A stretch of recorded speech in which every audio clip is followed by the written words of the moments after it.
How are you, my dear viewers and students? Literature and the period. Hilda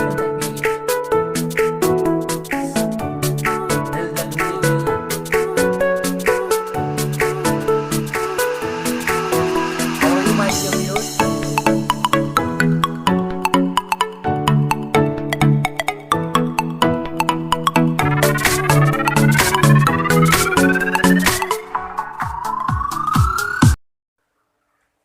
How are you, my dear viewers and students? I hope you are all fine. So, in the previous talk, if not lecture proper, in the previous talk, I discussed a bit about George T.S. Eliot's life and about his literary works. I talked about Westland. I didn't talk in detail or uh, at some length about other works. I just mentioned their names, but I talked a bit about the Westland.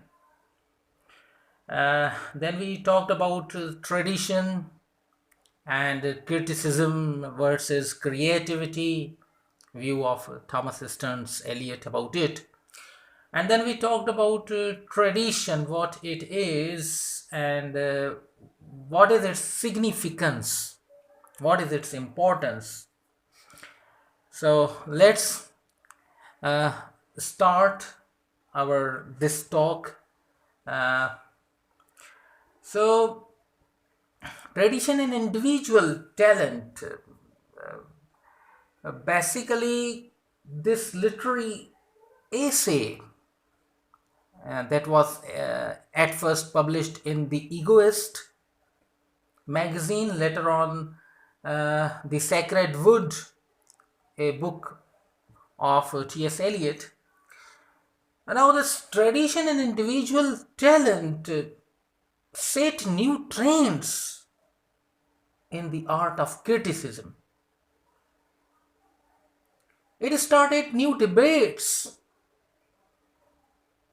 It shook the arena of literature and views about literature and aesthetics about literature in that period.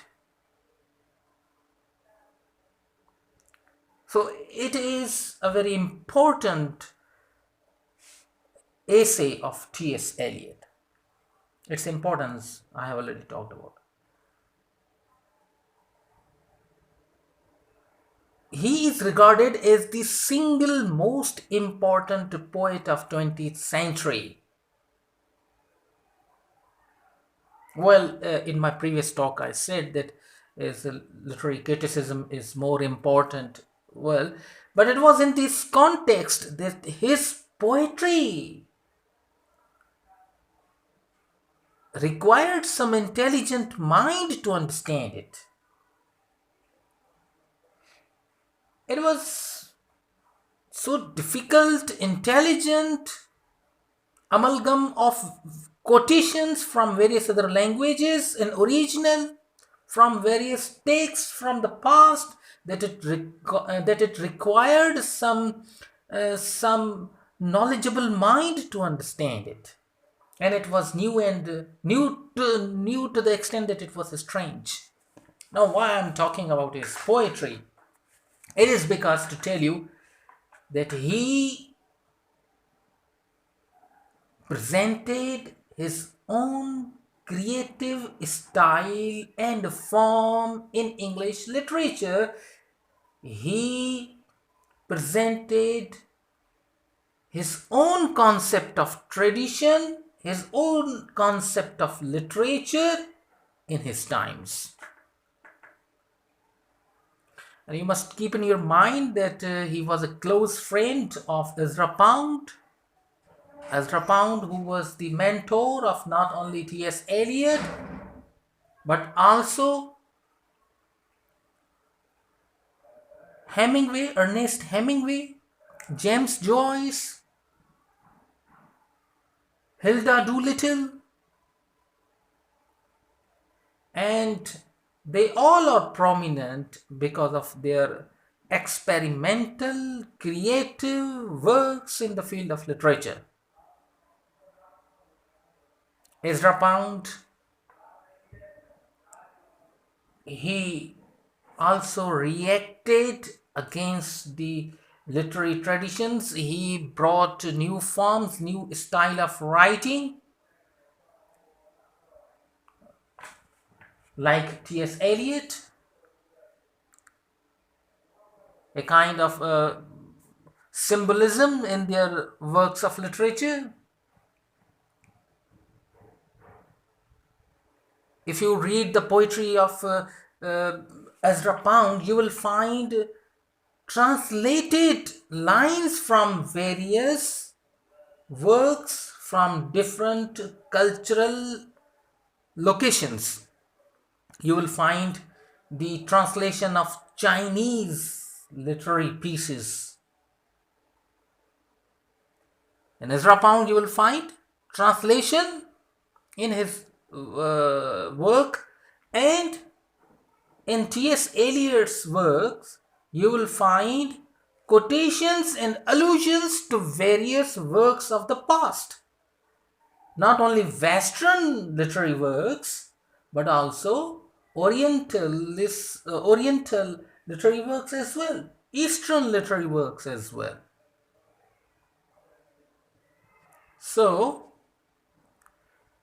they tried, Ezra Pound, T.S. Eliot, they tried to put forward new literary forms in the field of poetry. James Joyce did it in fiction. Virginia Woolf did it in fiction, novels.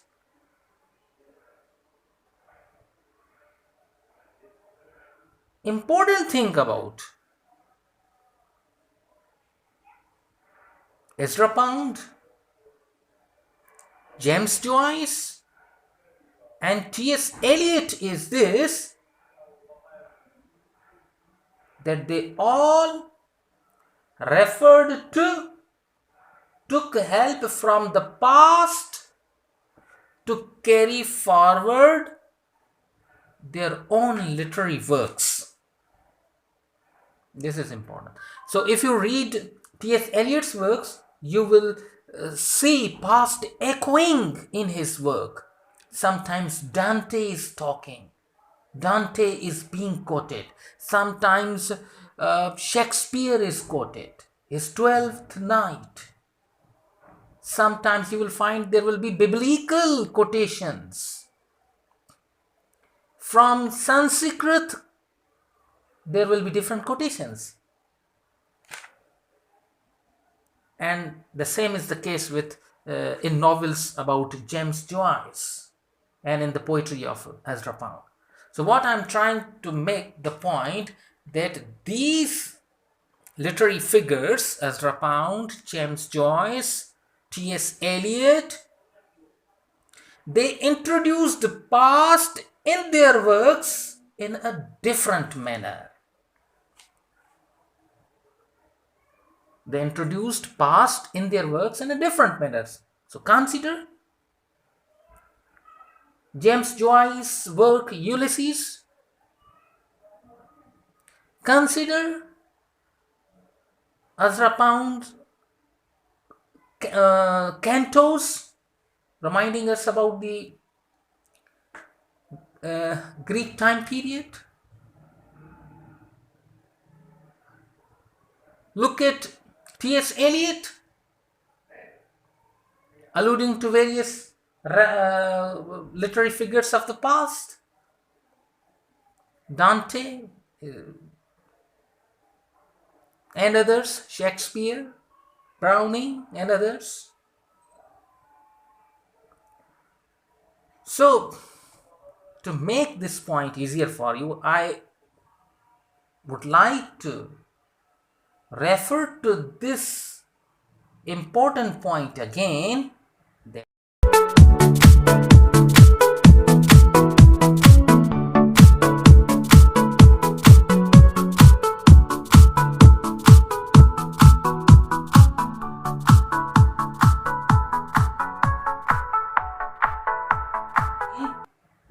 Their works are connected with the past in some innovative, creative manner. Because this literary essay, this essay of criticism from T.S. Eliot is talking about tradition.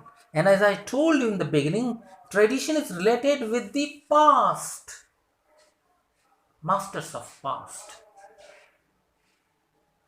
So, their works remind us about some literary canon or literary history or literary tradition, eminent literary tradition of the past. They have presented it, they have connected their work with the past, but not in the way that we will call repetition, that we will call blind following. No, in some innovative manner, in some avant garde manner, in some new and fresh manner. So sometimes their works are not only new, at the same time strange. And this kind of element of strangeness in their works, they would feel romantics. But they are romantics of their own style, that they are called modernist. So now why did they do it? Means making their work literary but in a strange manner. Now you will see that people would like I have seen, it's my personal opinion, that on internet you would find the quotations from W.B. Yeats, you will find quotations from various poems, full poems from various literary figures of the past: Shakespeare, Keats, Shelley, Tennyson, T.S. Eliot, a complete, for example, the love song of Alfred J. Prufrock. So far, I haven't seen it. Westland, passages from Westland, they might be there, but probably rarely. Why? Because of element of strangeness and difficulty in these poems. They could be understood only by a small population or small quantity of readers, small number of readers, not many. Their works are difficult and experimental. Difficult and experimental. Coming to the topic, tradition.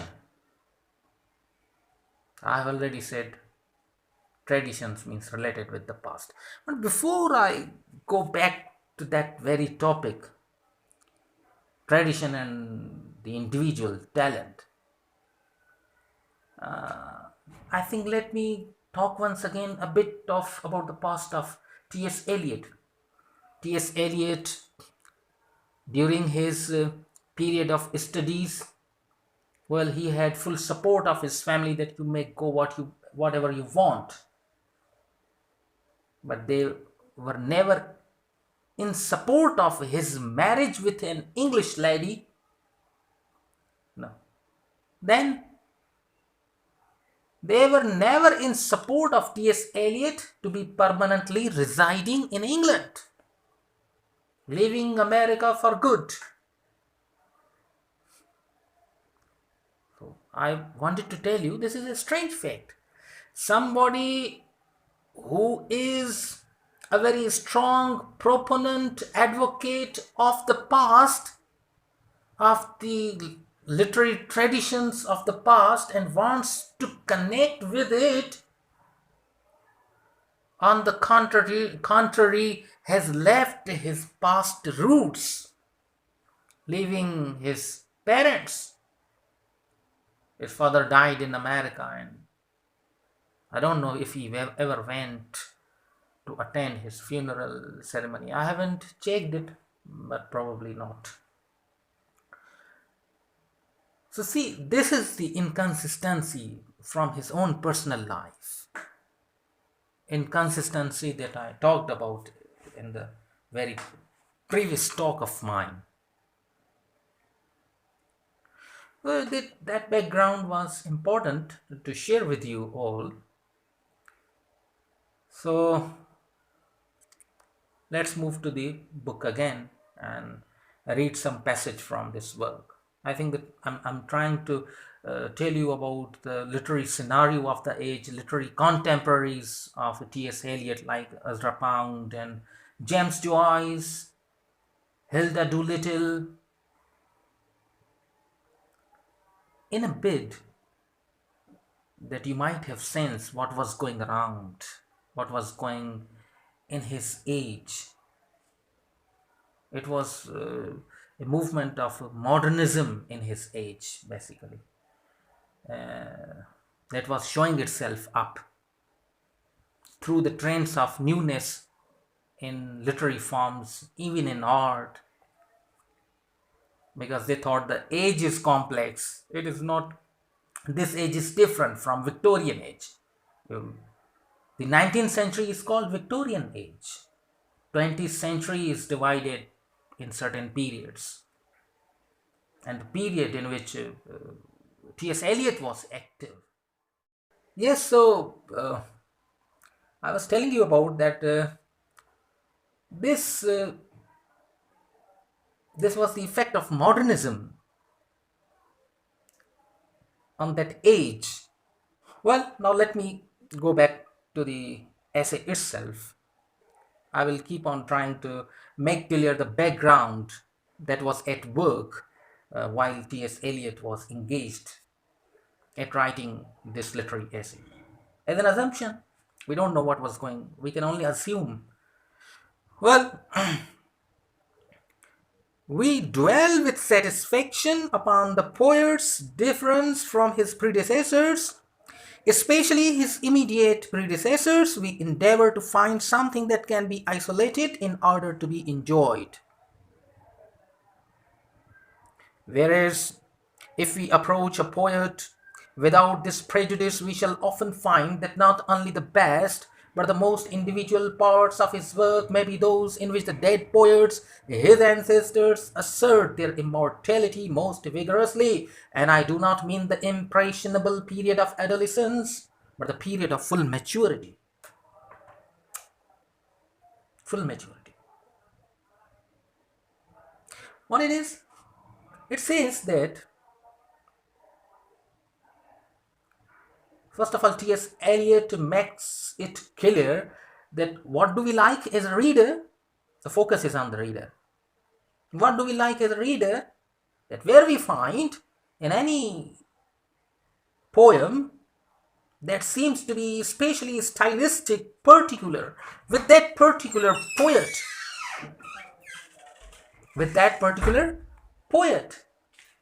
then we find that it is individual. It is very much exhibiting a kind of a peculiar talent, and we consider that here that particular poet is very much at his or her height